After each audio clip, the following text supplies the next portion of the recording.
everyone. I'm Dr. Maria Jacketti of Warnborough College. I am the Director of Graduate Creative Writing, Warnborough College, Ireland.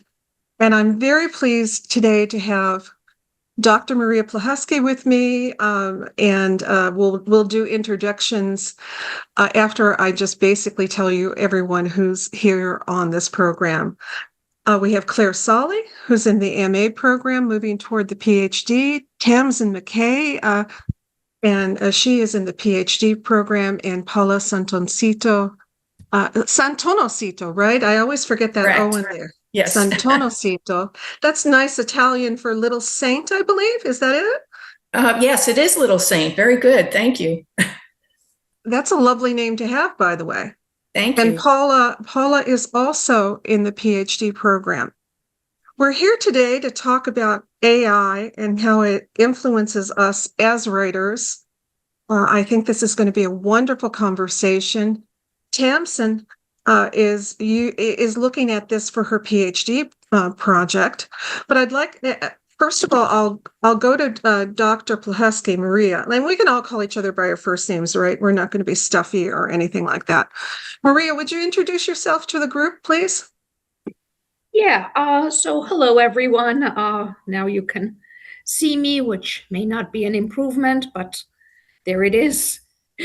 As the other Maria mentioned, we've known one another for decades now. She was my direct supervisor at what was then St. Peter's College, where I taught for a few years, and since then I've taught at a bunch of places, primarily writing, online, face-to-face, and I also have a good deal of experience with curriculum review, curriculum revision, and all kinds of adjacent policies and regulations and guidelines. So that's and I'm mentoring one student right now, hoping for more, and also putting together some modules. So yes, I wanted to bring that up because your specialty is detective fiction, something that readers and writers really love. And you've also written a book, which was, I believe, your doctoral dissertation from St. John's University. Is that right? Right. So it was a revision, but yes, thank you for reminding me. I have your book, Maria. I have your book. Oh, that's right. Yeah. Every loyal reader is appreciated. So maybe I'll put the title in chat. That would be great, Maria. That would be great. Looks like we lost Paula, and I'll try to get her back. Tell us a little bit just about how detective fiction became your area of specialty. Well, that's a good question, and I guess initially I was interested in modern literature or turn of the century.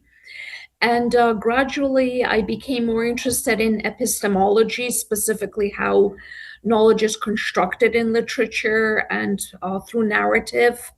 And detective fiction was the perfect venue for that. So, and around the same time, I actually read for the first time some of the novels of Colin Dexter, who created the Inspector Morse character. I had seen the series on television, but I hadn't actually read the novels, I'm embarrassed to admit, until I started on my doctorate.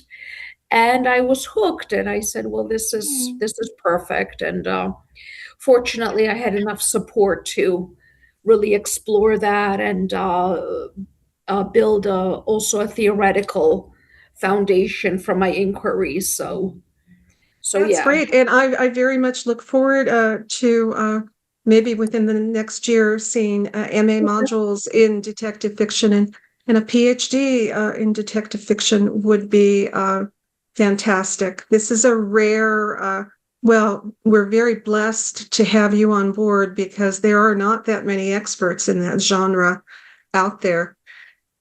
Right. Okay. Maria has put something, letter, body, and voice constructing knowledge in detective fiction. That's the title of your book. Right. Fantastic. And so you're coming to us today from New York City, I believe? Well, I live right outside New York City, but I'm at Seton Hall University today, which is in a town called South Orange in New Jersey. So it's yeah. Okay. And what thrills me is that we are truly worldwide. I do have a student in Switzerland, another also in Ireland. So we've always seen ourselves as worldwide. And Right. well, I'll go to Claire next because Claire is in New York City. If you would want to give us a brief introduction as well. I would love to. I'm Claire Solly. I am by day, I'm an executive assistant. By night, besides working on my current master's on creative writing, and then I'll be going into my PhD for creative writing. I write novels, specifically like women's fiction, sort of with a lean into romance sometimes. I've self-published 3 novels over the past decade and a half. And I'm looking to learning how to craft story, learning how to partner with AI. So I'm excited to be here today to listen, and how to be a better writer and how to serve the community more. And I honestly have to admit, I didn't know about your self-published novels, but now I'm very interested in that. And we are going to come back and do a program on the pros and cons of self-publishing. And you might be able to be our expert speaker on that, right? Would Wow. love to chat. Mm-hmm. Paula, so it's wonderful to see you. Thank you. Sorry for the delay. You're another student who the students here are already so accomplished. You also have an MFA, I believe, in poetry. Yes, I have an MFA in writing, specialized in poetry. Oh, now I'm getting feedback. Can you hear me? I can hear you, but a little bit of feedback too. Try again. Okay. I have an MFA in writing. Mm-hmm. It's good Vermont now, College. Paula. No feedback. No. From Okay. where? Vermont College of Norwich University. I specialized in poetry. I worked for many years as a journalist. It's still. I see what's wrong, Paula. You're here twice. You're signed on twice. I was getting the same problem when I was on both my phone and the computer. So, and even if you mute yourself on one, you still get that echo for some reason. This is crazy. I couldn't get in the other way. I mean, to me, it doesn't seem that bad. I don't want to speak for everyone else. It doesn't seem that bad either. But as we see, asked to unmute, she has the other one unmuted. Okay. Trying to get out of the other one. Yes, if you can, I think that would take care of it for us. And it's not. Okay, is that better? No. No. Okay, well, we'll come back to you. I'm doing my best. I'm sorry. I Posted know. a suggestion in the chat that might help. Turn down the sound on the one you have muted. You can do that. That will work. That will work. This is like live television. Some of us remember the days of live television when anything and everything can go wrong. It's like Murphy's Law. I'm going to move over to Tamsin now, coming to us from Johannesburg, South Africa. Tamsin, I'd love to hear your introduction. You are our spotlight guest today, since AI is an area of specialty for you. It is, yes. So I'm very excited to get you guys all excited about AI. Okay. So hopefully by the end of this conversation that I've prepared for you, you're going to feel a little bit more empowered. And that is kind of how I've been approaching this, because obviously as a writer by profession, so that is my job. I write for companies across the world. And obviously with corporate writing, AI has been replacing writers and stuff. So there are a lot of elements to this, and there are a lot of conversations taking place and a lot of changes taking place. I'm currently doing my PhD in a unique structure that Maria and I have built together. I have a master's in crime writing from the University of East Anglia. And I'm writing I think 3 or 4 books at once because I have ADHD, which means that I can't pay attention to one title at a time. So, yeah, so that's kind of me in a nutshell. And as soon as whenever Maria tells me, I actually built you guys some slides and a presentation so that I can actually okay. take you through and show you some research and hopefully, based on the enormous brains we have here today, get you guys kind of excited about how AI works and operates. Yeah. Well, you sent several questions. You sent 3 questions, I actually. did. Let's ask the first one now, Tamsin. The first question. Will you ask it, please? Can you pop them into the chat? Because I've actually not got my email open because I wasn't sure if I was going to present. And then I just didn't keep my email open because you know what's more embarrassing than emails popping up on a screen while you're doing a presentation. So here we go. Right. It shouldn't be, but I'll go to my email, which Let me see if I may be can. similarly embarrassing. Let's see. Okay. Okay, and I'm going to when you have too much stuff open, you know what I'm Zoom can saying? kick you off. Oh, hang on. Here we go. I've got him. I'm going to pop You them have all it? 3 into Okay. the chat for you. So don't worry. You can stop sharing. I'll All pop them right. into the chat. So the sorry. first question, and I'll put them into the chat so then everyone can kind of, Fantastic. and you can prepare for what you're going to say next or whatever. But I think the first question is, what are some of your biggest fears when it comes to AI and writing? I think that is a really big conversation for people who have this craft.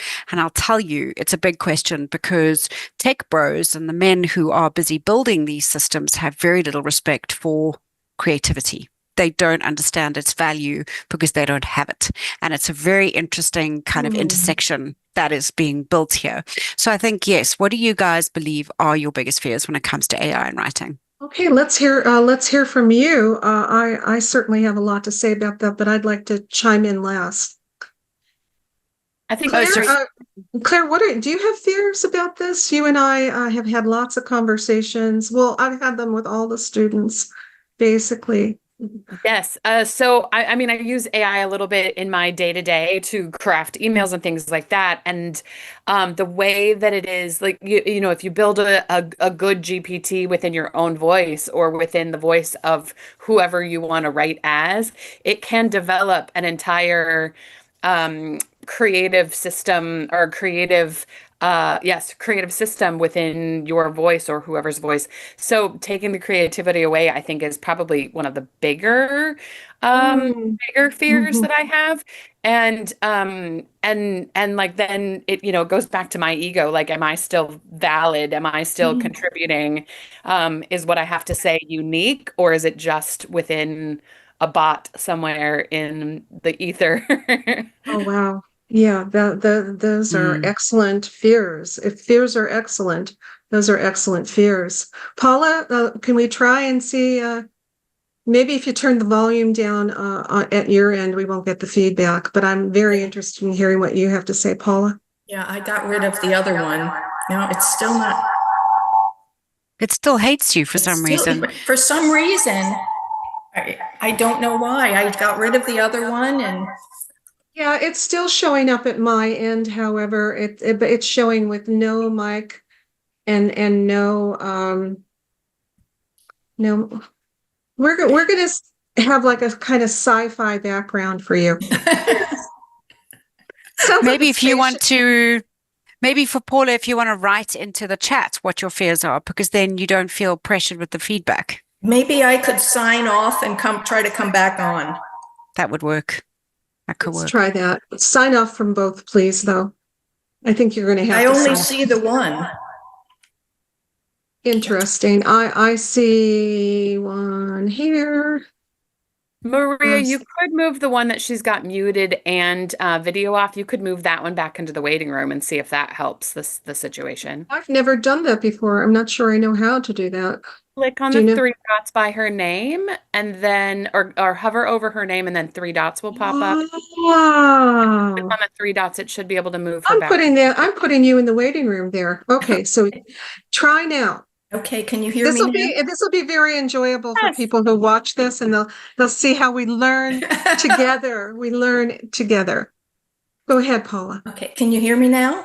Yes, Beautifully. perfectly. And thank you, Claire, and thank you, Tamsin. Wonderful. Thank you. Thank you all for your patience. I don't know what went wrong here, but here I am. My biggest fears regarding AI, I would say that Claire summed them up nicely.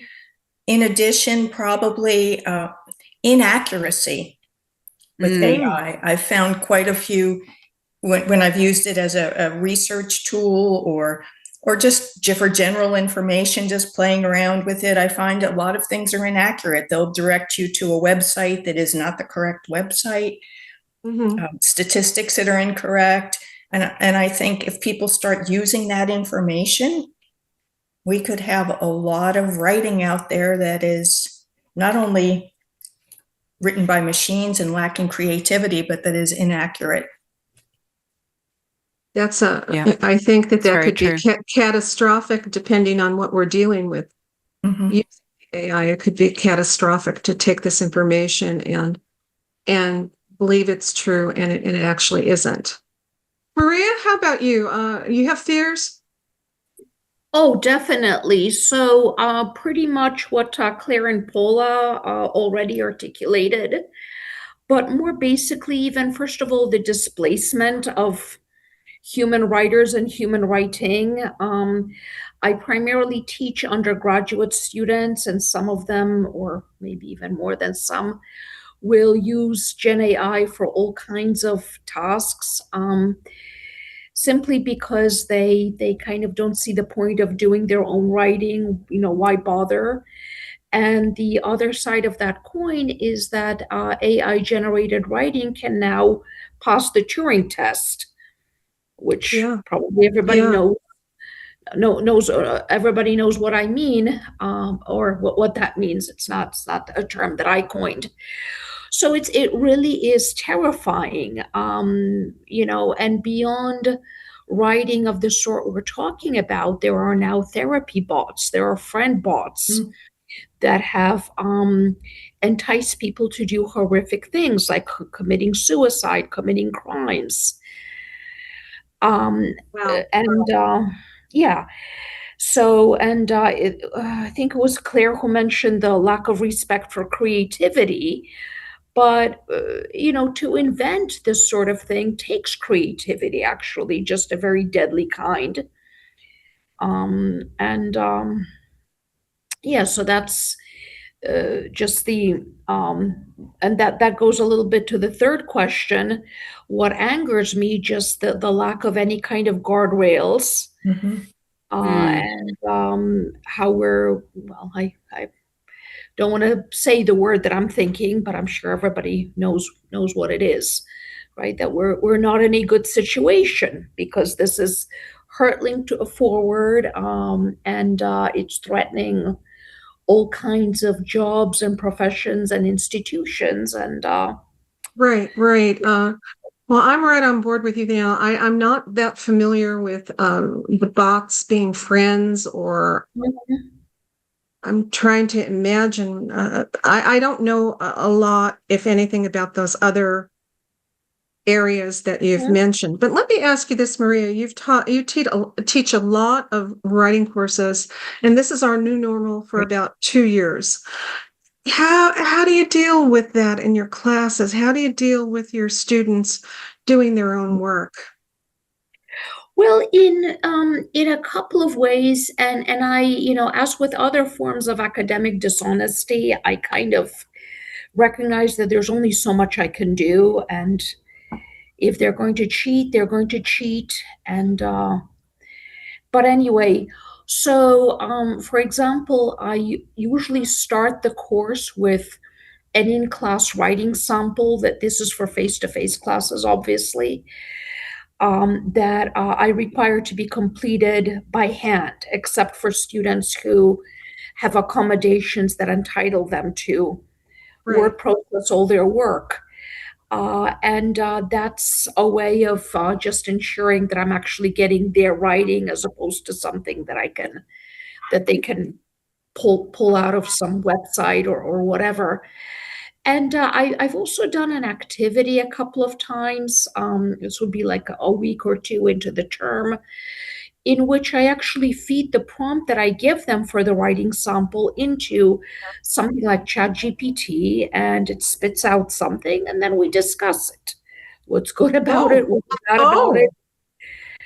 And that's interesting. That's interesting. and something else that I'll just add really quickly. I don't know how common this is, but it seems to be a rather unique situation that of course there are a lot of students who are very, very tech savvy and know about tools and ways of using them that we don't.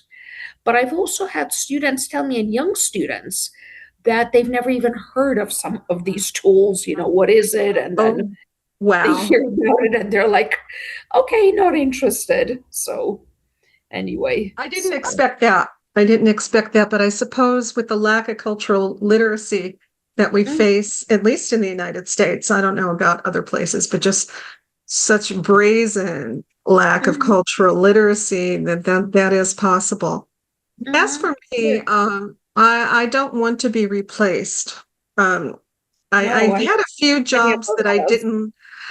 I've translated books, and now there's basically no work for translators. I went on ChatGPT and plugged in some Neruda to be translated because I've translated Neruda and Gabriela Mistral, and the translations are very good. That's what I can say. They're very good.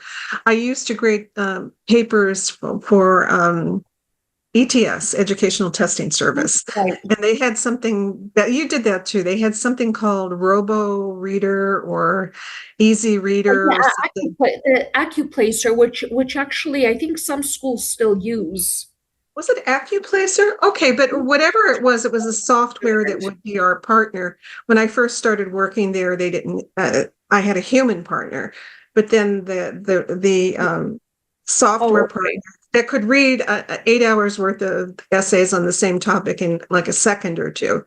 Jeez. And then eventually I couldn't keep up with the AI, so they let me go there. I'm thinking that I lost another job to AI. I didn't like that job of reading those papers, but it paid for my daughter's private school tuition.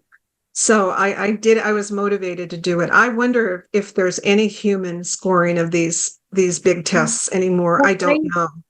Yeah. They that is ETS underwent a severe what's usually called restructuring, meaning they laid off a lot of people, and yeah, that's no surprise to me.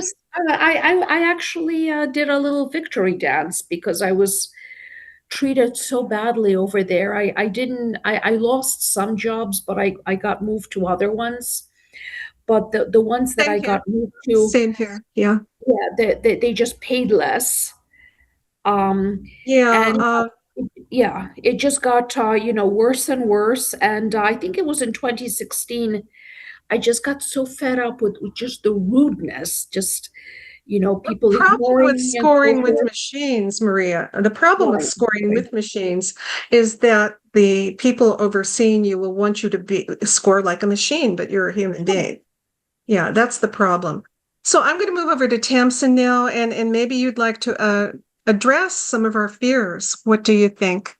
And yes, by the way, I'm hoping that we're game to continue this next month because I don't think we're going to finish our discussion today. And no. I'm a person who doesn't like to rush through anything. I'm like a dig in, go in depth kind of person, and so we're taking our time. Okay. So I think some of the key things that you guys have flagged are things that we have all felt. Specifically, I think the replacement element, and then also the similarity element, and the fact that AI is very good. If you build a gem or a GPT, no, it didn't used to be. If you build a gem or a GPT, it can sound like you. However, there are a couple of things that I must tell you. First being that when ChatGPT, so let's focus on ChatGPT for now, came out in 2022, its ability to hallucinate was between 7 to 15% of the time. That's it. 7 to 15% of the time. It made things up. Today, the top LLMs, these are the large language models, which Gemini, Claude, and ChatGPT, hallucinate up to 39 to 45% of the time. Okay, so the Hallucinate. Now hallucinations. that I know the meaning of the word hallucinate, but this is being used in a different manner. Context, yeah. So AI hallucinations are essentially the AI inventing statistics, inventing data, inventing stories, right? And the more accomplished it gets, the more it makes things up. So if, for example, you go into Claude and you say, Claude, I would like you to write me an article. Here's your brief. Make sure that you write this article according to my tone and style. So you teach it to write in your language and tone and style, and you teach it to understand your wording. Okay. It will go and it will find you research. It will find you data. You'll get this really beautiful article. Okay, it's going to have its AI slop in it. It's going to need a lot of editing, okay? But it is going to come back with a really strong story. And you're going to be really impressed because you're going to, oh, where did it find these statistics? These statistics, especially as a journalist, are so incredibly relevant to my story. But if you go and Google those statistics, they don't exist.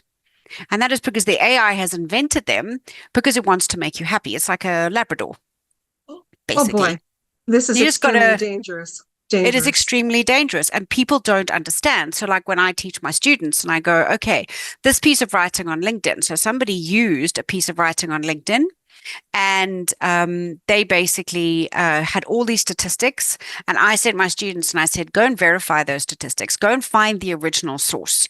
And they could only find one. All of the other statistics were made up. So they just didn't exist, or they didn't have a root source to go back to. So AI is making stuff up, or it's conflating statistics from one study here, one study there, and contributing them to a new thing. Yes, you're absolutely right, Maria. And to be honest with you, AI slop in LinkedIn posts is becoming really, really bad. But this is where the good news starts. The good news starts in that everybody is starting to see it. Everybody, and not just the people who are, writers, because we can pick up the linguistic tells, we can pick up the dialectic hedging, we can pick up the fact that it does the constant yes, but, no, but language structures. We can pick that all up, but normal people don't. So they think they've written this really clever and intelligent post, but actually it's written in a style that is making people cringe. But the thing is, over the last 4 months, I have noticed that there is a change in how people are responding to these posts. People are starting to scroll past them. They're losing respect for the people that write them. There's a lack of authenticity and validity. There's a lack of depth in these. So it's actually really influencing the way people are engaging with these posts. And slowly but surely, I'm starting to see more authentic, normal human writing return onto social media. Okay, so it is coming in. I mean, look, as Maria said, people using Gen AI to make up quotations. Are you guys familiar with the Deloitte sort of scandal from last year with the Australian government? So last year, the Australian government basically took Deloitte to court because a very expensive, very fancy study that they wrote for the Australian government analyzing a specific element of government that they had paid them for had a bunch of made up citations in it. They'd just thrown this report into AI and delivered it to the government without even checking if the data was real. And scientists have had to retract papers for doing that. Yeah, because they've written, scientists and I think other scholars or experts or whatever, they've written these articles and reports and whatnot that had, and solicitors as well. Yes, they have. Briefs that had cited precedents that don't exist, laws that don't exist. Yeah, so AI is actually, it's a dangerous little Labrador. It's a puppy. It wants to please you. But it's not old enough, sorry, pardon me, or advanced enough to understand to give you the real data. So, sorry, I got something in my throat. That should be illegal, shouldn't it? I'm just thinking about this.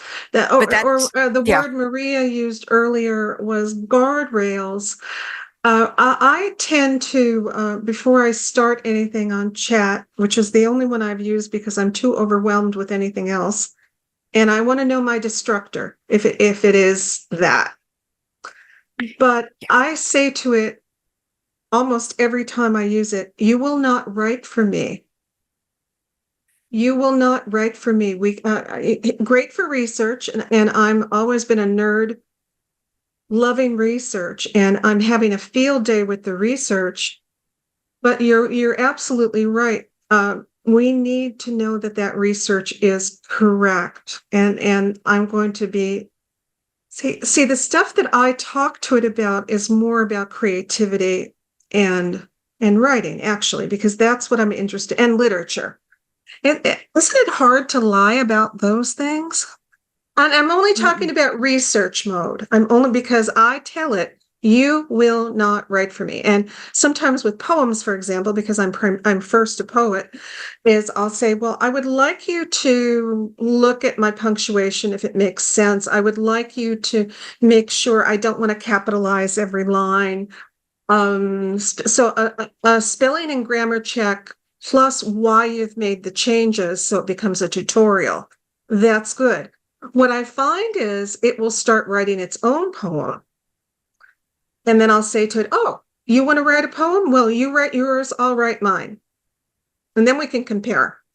But you're not going to write my poem or my, letter to the editor or whatever. I'm a journalist too. It's okay to send me feedback. I don't know if you agree with this, and I don't know if you agree with it, Maria, since you're also teaching. But my one rule is you don't write for me. That's my one and only rule. Is that too naive of a rule? You just don't write for me? No, not at all. I think this is the other thing that I have really noticed a trend on lately is that AI itself is creating a very judgmental ecosystem, and people are incredibly judgmental from two perspectives. They are judgmental from the perspective that if you go onto, thanks, Maria. Thank you, Maria. I know you're doing a presentation at the conference. Thank you. Thank you for joining us. Yeah, so from two perspectives, the first is that people are like, if you go onto LinkedIn, you've always got some tech bro going, if you're not using insert AI here, then you're not living, or you're making mistakes, or you're falling behind. And then there's people being really judgy about people who are using AI to write their posts. But I think that as writers and creators, we need to remember that we were given a gift. And even though that gift is not 100% respected or understood by people, it is still a gift. And there are people who are benefiting hugely from the use of AI because they are, for the first time in their lives, actually able to verbalize how they feel. For the first time, they are able to talk and communicate. So I think we need to start looking at things like how people write and how people use AI from the perspective of context. Is it a guy who is a plumber who has always had these words inside him, but hasn't had English as his, like, it's not his space. And he's now suddenly able to put posts on LinkedIn or talk about his career in a way that he hasn't been able to before. That's great. He's learning a new skill. It's empowering him. Is it being used by somebody to fire writers because they've decided that they can churn out 16 liters of AI slop instead of actually thought out, creative, intelligent content? Then yes, that is when AI becomes a really bad tool, because not only is AI, it's like, I try to explain to people, I say the difference between AI writing and our writing is like, imagine you're starvingly hungry. You are really hungry. And someone hands you candy floss. You're going to love that candy floss. In that moment, it's going to be delicious. You're going to be yay. But you're going to be empty. Within 5 minutes, you're going to feel hungry again. That is AI writing. It looks glossy. It's shiny. It tells you things. It feels professional. It's got rhythm. It's got flow, but it doesn't have context. It doesn't have depth. It doesn't have acuity. It doesn't walk into a room like we do and go, oh, I'm here in this room. I'm interviewing this guy. There's a beautiful pot plant. He's sitting beside this painting. Like looking at Claire, we would notice that behind Claire is this creative painting that's got cool colors on it. And we'd be like, that's such an awesome painting, blah, blah, blah. And that might actually creep into our writing. It would also creep into how we would interpret her as a person when we write her profile picture, right? We write her profile story. Whereas AI will just give you this slop. So we are a full roast dinner with roast potatoes and Yorkshire pudding and vegetables and everything else. And AI is candy floss. So, it helps us to build frameworks. It helps us to dig into data. It's really great as a brainstorming tool, as something that can help us to brainstorm ideas and to challenge ourselves and to look at things. And it's really, really good as a micro editor when you're super tired or you're working through a huge report or a huge piece of content. But it is not the final destination, and it can't be. And anybody who's relying on it as the final destination is starting to come up short. And I do see a lot of companies are hiring writers back. And the AI companies themselves, I don't know if you guys know this, but Anthropic, ChatGPT, all of these guys, OpenAI, are busy looking for writers right now. I thought it was the opposite. Yeah, No. I would have thought it's the opposite. So the AI Well, companies that are is, hiring I writers to go in and get the AI to actually start writing properly. Oh, well, think about that then. So the writers like we are, like us, go in and train the AI how to get rid of us then? Isn't that the ultimate Wait, goal then? no. So can I share my presentation with you? Because this Absolutely. actually I've takes us. enabled screen share at your end as well. I believe multiple participants can share simultaneously. So Okay. okay, let's take a look at this. So I won't go through the whole presentation because obviously we've only got 15 minutes left, right? But please do interject at any point and ask me questions. Are But you all game to come back and talk about this again? Maybe we'll get a few more students, Dr. Amin to join us too. Excuse me, that would be great. Okay, not a problem. So essentially, yes, you're absolutely right. You'll get writers to go in, they'll be hired by Claude, and they will create an AI that is even better at writing. But that is creating an AI feedback loop. So one of the things is, if you look at concepts, and now I won't go into too much depth about GEO, LLM learning, and language model development, but ultimately what you're looking at is AI learns from the writing that is available on the internet. But if all that is available on the internet is AI slop, then AI is learning from itself. So it becomes an Ouroboros of eating itself. And the content it churns out is getting progressively weaker and weaker and weaker. And the AI companies have recognized this. So what we're sitting at now, and I'm going to see if I can just do page down, is that the large language models are actually starting to change the fabric of the linguistic fabric itself, the fabric of language, the way language is used, right? The internet's collective phrasing is now being averaged, it's being redistributed and reabsorbed at scale. So everybody is now starting to talk and sound the same when it comes to writing online. So it's like it's starting to and if you look at LinkedIn, and the posts that are standing out now are the posts that are written by real people, even with typos and bad language, and you almost welcome them because they actually feel like a palate cleanser against the flatness of content that is generated by AI. And this is because everything is being averaged because statistical output favors dominant forms. So the AI is favoring the dominant language patterns. Distinctive phrasing is getting squeezed out. And then obviously everything now is happening at a speed faster than anyone predicted or anticipated. And again, it takes us back to the guardrails. We don't have the guardrails in place because governments are not moving fast enough. And they're not moving fast enough to protect the creative arts or to protect companies that are putting themselves at risk by thinking, oh, okay, so this grudge purchase of this writer that we're paying for, she's costing us X amount of dollars a month and she's expensive when I can just pay, $20 a month for AI to write it for us. And people aren't realizing the damage it is doing to their reputations as organizations. Yeah. So what's happening is that language is being standardized in real time.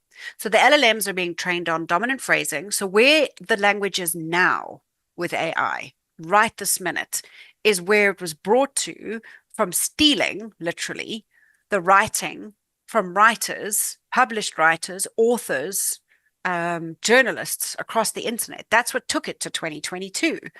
And since then, it's also been absorbing the most popular, the most common, the most recurrent themes.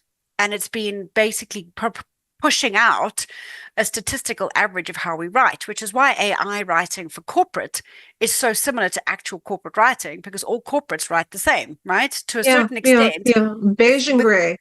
You know what I mean? So like while you or me going into a corporate, I do a lot of corporate writing for a living, you go into a corporate and you do inject voice, you do inject their personality, you do learn their words and languages. AI can be trained to do that to a point, but ultimately it will always regress back to its slop, back to its like roots of just like churning out the same old, right? Mm. So originality is becoming a cliche. So you'll find, for example, last year, I wrote an article for a client, and I went back into my database to get that article because that client came back with another need that was very similar to that, and they said they loved that article and they wanted it to be written in the same style and structure. So I pulled out the article to look at it, and I genuinely thought I had submitted an article to a client that was written by AI. My article sounded like AI.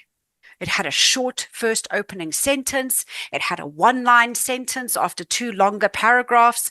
I was like, did I lose a day and submit an article written by AI to a client? Like, I actually felt a gasp of horror. And then I did a little bit more research, which led me to my doing this PhD. What's actually happening is that the AI has taken styles like mine. Mine is not a rare style. I'm not this magical genius. Okay, I write corporate, so I write like most people. And it took my writing and the style of writing that was dominant at the time, and it learned from it, and it started to output Yes, it. yes. So it that's basically, yes, sorry, carry on. no. I'm going back to your first question, though. I'm sorry to interrupt you. This is so No, it's wonderful, good. and so I'm learning so much from you, Tamsin. Are you going to get to your own fear? So Are you devoid of fear about this? You just told me that you've written something in the corporate style. I used to do copywriting and things like that too. I found it very, very difficult because a lot of it was beige and gray writing, beige and gray. And I can tell if a student has used the AI too much, like in a revision, because it will clip the student's voice. It will shut the student's voice down, which is part of the student's soul, frankly. And it will insert, well, you really want to sound beige and gray because beige and gray sounds professional. yeah. And to be honest with you, look, beige and gray is my bread and butter. And I have lost clients. Most of them have come back, if I'm honest. Mm-hmm. Most of them have come Mm-hmm. back. Some of them have just disappeared. They've just ghosted me. I lost a client this year. She's hired an AI agency, and they're doing everything with AI, and that makes her happy. But and that I guess it is a massive fear for me, and I have lived with this fear since 2022 because I write about technology and I work in the technology industry. I was aware from the moment it came out. I knew that it was going to signify massive shaking change. So I have been pivoting into other sectors since it came out. I've been pivoting heavily, but I have equally been focusing on how can I use AI to change and transform and build my own writing. And that is where this conversation takes us. So if we Yes, look at this yes. picture here, that is miserable, right? This is bleak. This is a sleety thunderstorm where you don't get to wear a jumper. You're cold, you're miserable, you're standing in the rain, and you're sad because your writing is being washed down the gutter towards it, right? This is what's happening in this picture that's here. But I'm not going to go into the words that are contaminated, but what if we flip the whole concept on its head? And instead of it being something where we go, oh my God, AI is eating our writing, what if we use that as a challenge to constantly upgrade our own? What if this is our opportunity to always stay one step ahead of machines? Because we are ultimately always, no matter what we do, we are always going to be better. We are always going to find better words. And yes, the AI is going to devour. So here we have the words that like literally you can no longer use anymore without people instantly telling you that you are using AI. Shaped. Everything is shaped. In today's modern landscape, in today's world, seamless, robust, leverage, delve. I could go on and on about the list of words. Shift is a big one. The shift. You know what I mean? At the moment, the biggest words that are being used by AI are shift and shaped, and like where the AI has detected that these words are used by writers as humanizing descriptors, and it is latched onto them and is using them ad nauseum because it has detected that this is the way forward, right? And again, it's feeding itself. So these are some of the studies that I went into. I won't go into those now, but essentially, what is happening is that language is starting to converge in on itself, and it's not expanding. And that puts us at a really interesting crossroads as writers.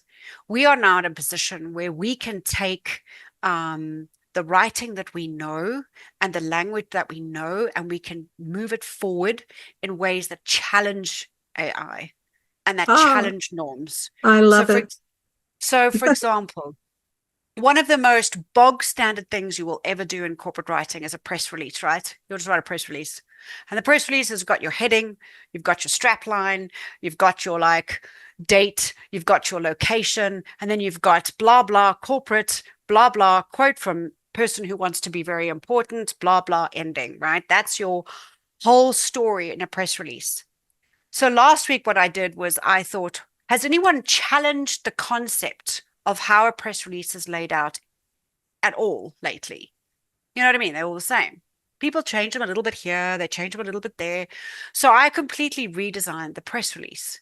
And I did that with the use of AI. So I turned around and I said to the AI, I'd like you to analyze every single press release that has come out across the internet in the last 3 months. And I want you to break down the structural framework elements of each one of these press releases. What are the structural elements? What are the core elements that have come out? And so it broke it down and said people use a key points thing, which I call the Daily Mail style, because I don't know if you remember, back in 2012, Daily Mail introduced bullet points at the end of its headings. So it basically gave you a heading on its article, and then it did a whole bunch of bullet points underneath it, and then it went into the article. That has now become almost standard across most journalistic outlets that serve a specific market. And it has may I interrupt you for a second? Yes, yeah, of course. I've used bullet points forever in things like syllabi. I use them in course descriptions, course outlines. Does that mean that I have to stop using bullet points, my own bullet points? Not at all. Not at all. What it means is that you can now start changing where they sit or how you use them or the structure in which you approach them, right? So AI can be pretty bog standard with its lists and its bullet point usage. Whereas like, for example, in this press release, I just moved things around and I delivered to the clients a brand new press release framework. And I said, let's try this. It's a new framework. It's a new idea. And the client was really excited. And that was because I had the ability to analyze every single press release that has come out on the World Wide Web in the last 3 months, and it took the AI under 2 minutes to find them and analyze them and provide me with the structural intent, right? But that's all it could do. It couldn't turn around and tell me how to interpret that data in a way that would allow me to create something new and unique. So I collaborated with it and created a completely new and unique press release outline that was built on how to overcome banality. So use the AI to overcome what the AI has created, if that makes sense to you. Oh, we have to think about that again. Use the AI to recreate what the AI has created. To overcome. To overcome, not recreate. I mean, if it gave you that model, it still wasn't complete. You had to inject your own human intellect, your own creativity into the final product. Yeah. Correct? Yeah. I Exactly. think I get it. Now, my next question is, and please, Claire and Paula, if you have questions, we're taking our time with this because a lot of this, frankly, is new to me. I have to tell you, this is new to me. Once you have created that model, Tamsin, excuse me, I'd like to hear from you two as well. Doesn't the AI then learn that model and then promulgate it? No. So, well, yes, but it depends. So this takes me back to one of the one of the most important things that I tell everybody that uses AI. You have to pay. You have to pay. So Gemini sits within the Google ecosystem. ChatGPT Teams is expensive, but it's a unique ecosystem, and Claude Pro. And what each of those is a walled garden, which is what the name suggests. Your data sits behind walls. And like ChatGPT Teams says at the bottom of the screen, it very clearly says there, your data is not used to train the AI models. Oh. Claude Pro says your data is not used to train other forms of AI. So Mm-hmm. everything you create within your paid for AI ecosystem is yours. Nobody else's. It is yours alone. Okay. That's just really important. It's incredibly important. Yes. And that's Yeah. only with the paid models, Tamsin? Yeah. If you're using a free model, your data is being used by the AI. You don't know where it's going. You don't Okay. know how it's being used. It Interesting. goes into the whole conversation around the black box of AI, which I'm pretty sure I can do a whole hour on telling you about the black box, which is, again, another area of concern, which is why guardrails are so important, because the way that the LLMs are being trained, other than the data from writers and stuff, is it's embedding sexism, it's embedding racism, it's embedding stereotypical concepts that are dominating on the internet. And it is a problem. And that is why we need more guardrails. But unfortunately, governments are not keeping up with what is needed to manage AI. And the tech firms know that. So they are gallivanting for real estate and money instead of for ethics. Yeah. I pay $20 a month for Chat GPT, but I'm sure that's just because I use it more than the free model is. I don't how expensive are these other I feel like you're paying, I mean, is yours ChatGPT Pro or ChatGPT Team? well, gee, I don't think it's either of those. I think it's just unlimited usage That per would be month. one of those. Free GPT, obviously free is free, but you're paying for, I would have to look it up for you, Maria, because I paid for my ChatGPT a year in advance. And now I'm actually leaving ChatGPT and I'm moving to Anthropic and Claude because it's a better model at the moment. The models keep changing and evolving at different speeds. But we're probably and I talking also- hundreds of dollars, if not maybe more, Yeah. right? Thousands, maybe. So I paid $300 for a year for 2 seats on ChatGPT Teams. That was me paying in advance. So I think, and that was for both seats. So I think yours sounds like you might be on Teams or Pro. $240 a year I'm paying. Yeah. Wow. So much we don't know about how we're being cannibalized, but I shouldn't say cannibalized because it's not human, right? This data is eating us up. I don't know if we can actually go beyond 3 o'clock. I can't, unfortunately, but I can go for another 5-10 minutes if you guys want more. Well, Claire, I think that we do want more. You are an incredible expert on this. And I think, not to use a cliche, but okay, I'll get away with one. I feel like a babe in the woods at age 66, having taught writing for about 40 plus years. This seems like it's definitely an existential concern for anybody like us. We write because it's a part of us, it's part of it may even be genetic for all I know, but we're a rare breed that we want to write, and we want to write best we can. And this tool can help us, but it can also devour us. Yeah, and I think, look, one of the biggest things that I would like you guys to take from today is to try very hard not to feel like fear and try not to be afraid of it devouring us. Because while, yes, there are enormous risks and yes, there aren't guardrails in place, the reality is AI is not creating work that is good enough or as good as what we can create. It cannot do it yet. And based on sentiment from people that I've spoken to, and that is organizations that I work with, right? Companies that I deal with, people don't want their AI, their content written by AI. And I do believe that it's moving towards an intersect, and it's going to be very interesting to see where this pivot point goes. But ultimately, we have to remember AI is maths. It is. It's maths. It's 1011000. That's all it is. It's being taught to do this. It cannot think like us. It cannot create like this.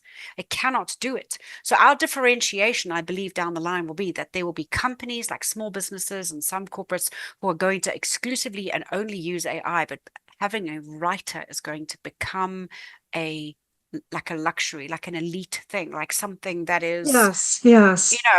desired, like, oh, we have a writer for our content. Does that make sense to you? Oh, it And I think does. we are sitting in a really unique position where we can lean towards that now and create Mhm. that world and create that value.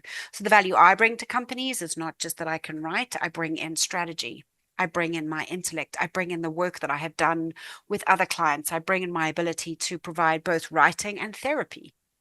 I mean, how many times have we walked into a client meeting and you've got some grumpy person on the phone, the client's all like, and our job as a writer is to somehow get them to calm down, get them to sit present in the moment so we can extract value from them. That is not a skill that AI has. You're absolutely right about that.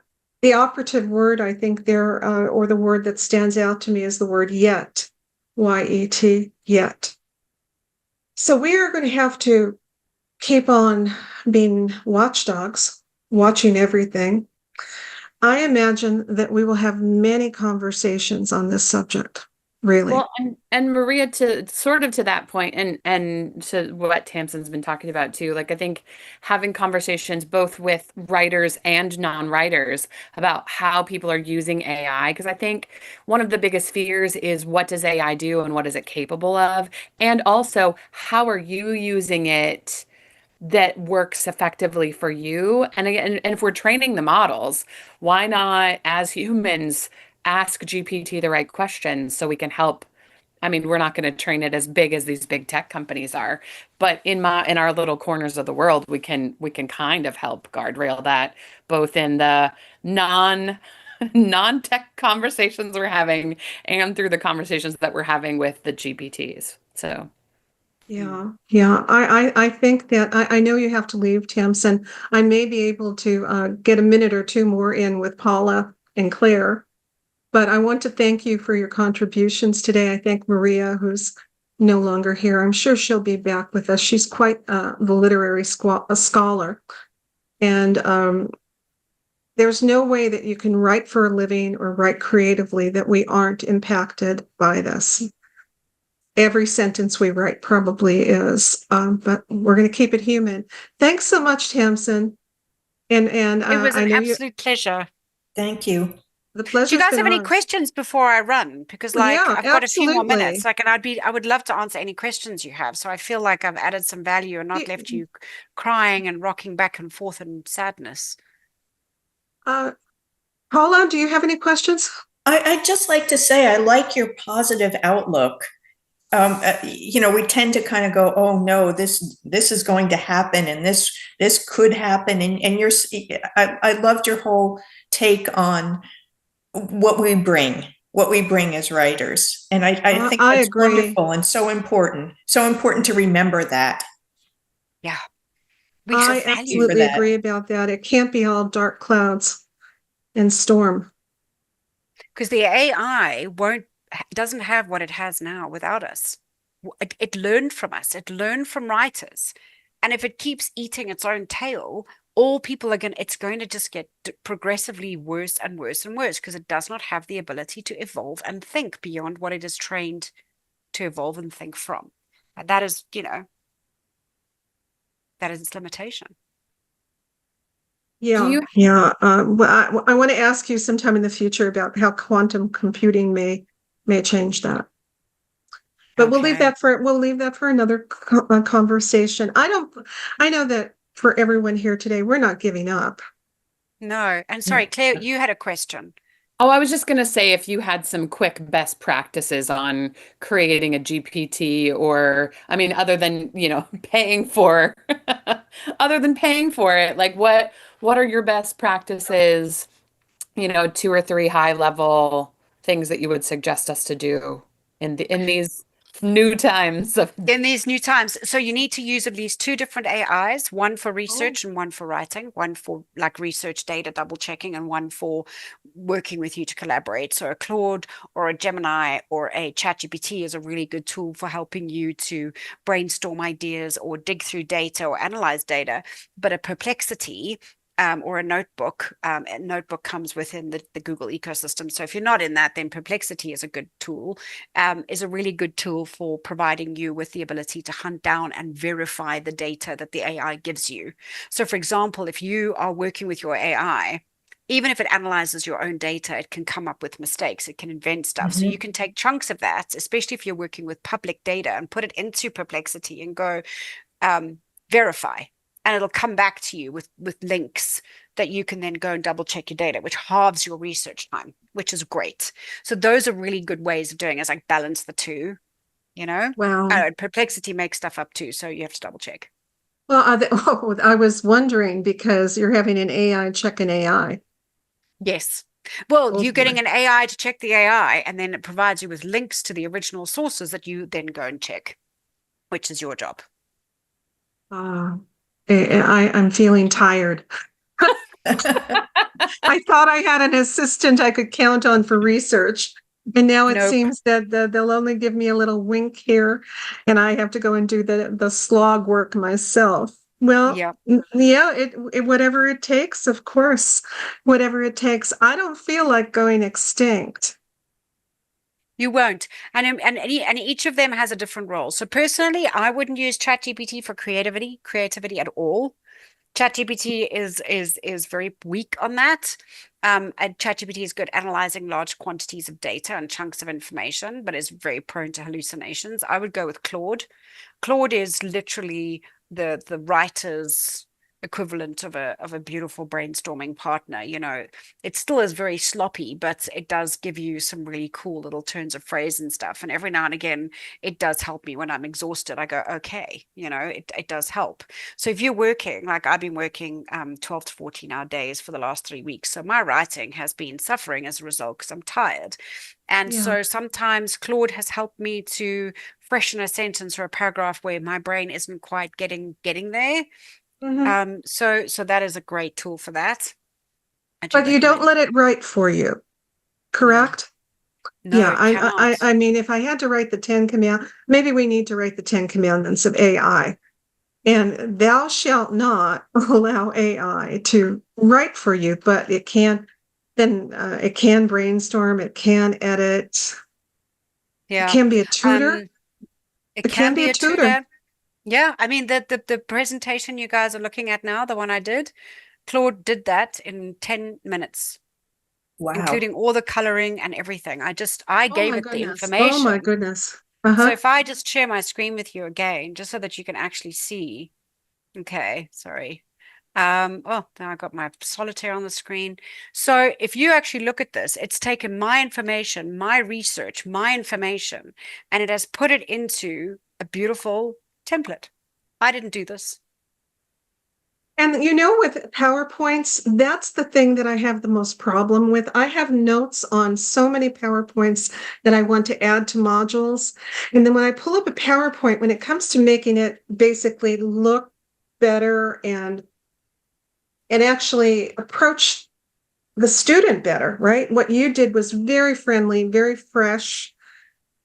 And I think I'm a creative person, but when it comes to making PowerPoints, I don't see it's a lot of just grunt work, you know, and experimenting and taking up many hours of my day, many, many hours So of my now day you that got I want to get I yourself need. a Claude subscription and just try it for 1 month. Drop your PowerPoint, your data, your information into Claude. Give it some instructions, prompt it, say, like, be clear. And I can help you with the prompting. We can do a quick workshop one day. I could just sit down with you and show you, and you will have a PowerPoint done within under 5 minutes. Well, I have at least a dozen of them that I want to get up there, but the stupid stuff is holding me back. And I guess that's the definition of an assistant, right? All my years teaching, I never had an assistant, a secretary, a helper, and there's just so much to juggle. all the time, so much to juggle. And I think that if it can really work in the ways that you're describing it, we can manage it for now.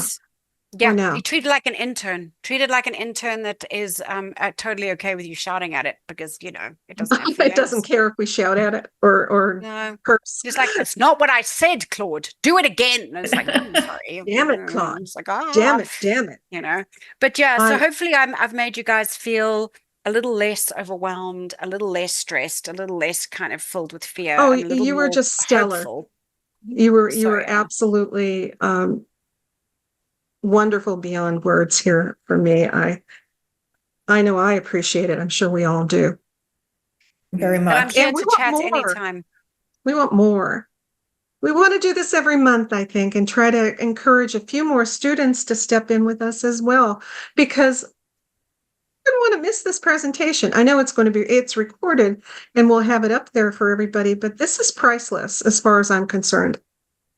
Everything I learned today, and I'm an old hat at this. I mean, I've been doing this forever, right? And I personally learned a whole lot. I have to get out of my comfort zone of Chat GPT and go visit Claude now. Yeah, go visit Claude. Yeah, I'm interested to see what you think because Claude is lovely. Okay. Well, I will be talking to you again in just a few days. I believe you start your program.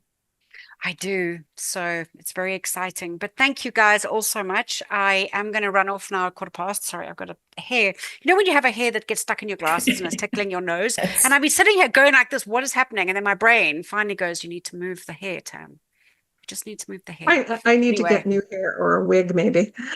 Yeah. But yes, so amazing. Thank you all. Thank you so Please just much. pop me a mail if you have any questions and stuff. Okay. And I'm very happy to sit down with I you think, guys yeah, and do a I tutorial. think maybe on from now prompting and on, stuff. well, the students I'm working with anyway, maybe I can share the emails and you guys maybe want to talk to each other. That could be helpful, right? We also have the discussion board up that hasn't had a whole lot of activity recently, but there's no substitute for this. This was fantastic. Okay, so we just need to, I need to encourage more people to attend. Thank you so much. We'll be in Thanks, touch. everyone. Bye-bye. Great. Thank you. Bye. I'm just wondering if Claire and Paula want to talk about this more. Looks like Sorry, go ahead, Maria. we're still recording. They didn't cut us off. We're still recording. Well, one thing that comes to mind for me with the whole emergency. Oh, maybe not. It is an emergency because it's happening so fast. I mean, AI has been around for a decade and we just haven't embraced it like widely as a society until the last 2-3 years. But it feels a lot like what I've read about like the assembly line and the whole Henry Ford and like just taking over. And some people were like, it's taking our jobs but it actually in some ways took out some of the grunt work that we don't want to do or we don't need to do and allows people for more creativity. So I'm hopeful that this emergence of AI will help us to be a virtual assistant for you, Maria, to be, a better collaborator. We don't have to necessarily run to the library every time or, rely on a search engine. We can chat with a GPT and have it help us figure out what we actually, what information we need faster and hopefully more succinctly than we as a Luddite on, a search engine can find. So that's my hope that as a society we embrace it more and that we can actually teach it because it is a computer, teach it what we need. So I agree with you. I agree with you. Totally. If it can be that for us, then we've profited. Paula, you've been sending me a lot of articles from the New York Times and such, and I don't know if we want to take a look at. First of all, we're running overtime, so if you have to leave and go someplace, we can wait until next month. But Paula sent me something from the New York Times in which you have something that's humanly written and something that's AI written. and then you have to figure out which one is AI written. Maybe we'll save that for next time. What do you think, Paula? I think so, because that could be its own discussion. Exactly. Exactly. But I would like to say something about the research piece that Tamsin touched on. When using ChatGPT, and I get feedback about, well, this, and this as far as information and statistics, I always ask, what are your sources? Me too. And even when I get sources, I say, can you give me a link? And sometimes those sources go away. So I always ask for a link to the original material. And sometimes the statistics that were quoted are wrong. I've started going back to Google and Googling sources rather than rely on chat for research, because I'm finding a lot of problems. Wow. Well, I'll certainly keep that in mind. I usually use it for research into specific writers that I think may be good for a specific module or something else that I'm working on.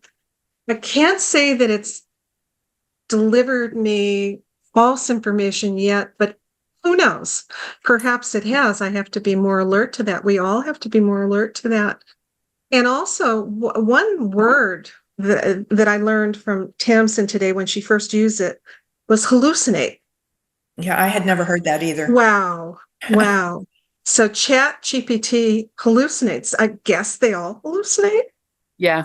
Yeah. All AI, I've done a little bit of training with this at work, and all AI, they use the term hallucinate instead of like make up. And lie. Yeah. Or create its own, triangulation of information. But yeah, they all do it. Seems very euphemistic.